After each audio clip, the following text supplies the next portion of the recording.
ನಾನು ಹರ್ಷಿತಾ. ಕಾರ್ವಾರ್ ಪ್ಲಸ್ ಚಾನೆಲ್ಗೆ ಸ್ವಾಗತ. ಎಸ್ಎಸ್ಎಲ್ಸಿ ಪರೀಕ್ಷೆ ಬಿಡುವು ನೀಡಿದ ಮಳೆ ಸಮಯಕ್ಕೆ ಸರಿಯಾಗಿ ತಲುಪಿದ ವಿದ್ಯಾರ್ಥಿಗಳು. ಕಾರವಾರ.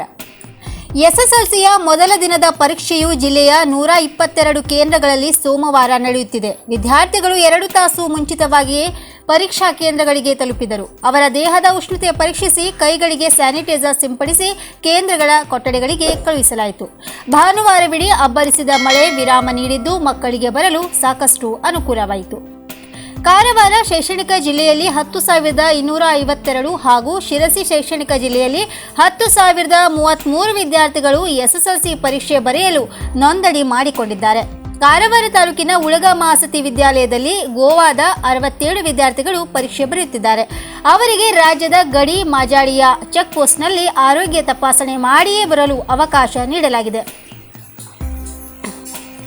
ಪರೀಕ್ಷೆಯ ಹಿನ್ನೆಲೆಯಲ್ಲಿ ಎಲ್ಲ ಪರೀಕ್ಷಾ ಕೇಂದ್ರಗಳನ್ನು ಭಾನುವಾರವೇ ಸ್ಯಾನಿಟೈಸ್ ಮಾಡಿ ಡೆಸ್ಕ್ಗಳಲ್ಲಿ ವಿದ್ಯಾರ್ಥಿಗಳ ನೋಂದಣಿ ಸಂಖ್ಯೆಯನ್ನು ಬರೆಯಲಾಗಿತ್ತು.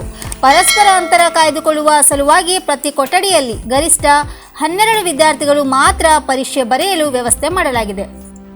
ಹಲವು ತಿಂಗಳ ಬಳಿಕ ಶಾಲೆಯತ್ತ ಬಂದ ವಿದ್ಯಾರ್ಥಿಗಳು ತಮ್ಮ ಗೆಳೆಯರನ್ನ ಕಂಡು ಸಂತಸಪಟ್ಟರು. ಪರೀಕ್ಷೆಯ ನೆಪದಲ್ಲಾದರೂ ಭೇಟಿಯಾಗಲು ಅವಕಾಶವಾಯಿತು ಎಂದು ವಿದ್ಯಾರ್ಥಿ ಗೌರವ್ ನಗುತ್ತಾ ಸಂತಸ ವ್ಯಕ್ತಪಡಿಸಿದ. ಬದಲಾದ ಪರೀಕ್ಷಾ ಪದ್ಧತಿಯ ಬಗ್ಗೆ ಅರಿವಿದೆ. ಶಿಕ್ಷಕರು ಸಾಕಷ್ಟು ಮಾಹಿತಿ ಕೊಟ್ಟಿದ್ದಾರೆ ಎಂದು ಹೇಳಿದ. ಪರೀಕ್ಷಾ ಕೇಂದ್ರದ ಹೊರಗೆ ಸಾಕಷ್ಟು ಪಾಲಕರು ತಮ್ಮ ಮಕ್ಕಳಿಗೆ ಶುಭಾಶಯ ಹೇಳಿ ಕಳುಹಿಸುತ್ತಿದ್ದುದು ಕಂಡುಬಂದಿತು. ಇನ್ನು ಮತ್ತಷ್ಟು ಸುದ್ದಿಗಾಗಿ ಕಾರ್ವಾರ್ ಪ್ಲಸ್ ವೀಕ್ಷಿಸಿ. ನೀವು ಯೂಟ್ಯೂಬಲ್ಲಿ ನೋಡ್ತಿದ್ದೀರಿ, ಸಬ್ಸ್ಕ್ರೈಬ್ ಮಾಡಿ, ಬೆಲ್ ಐಕಾನ್ ಕ್ಲಿಕ್ ಮಾಡಿ. ಧನ್ಯವಾದಗಳು.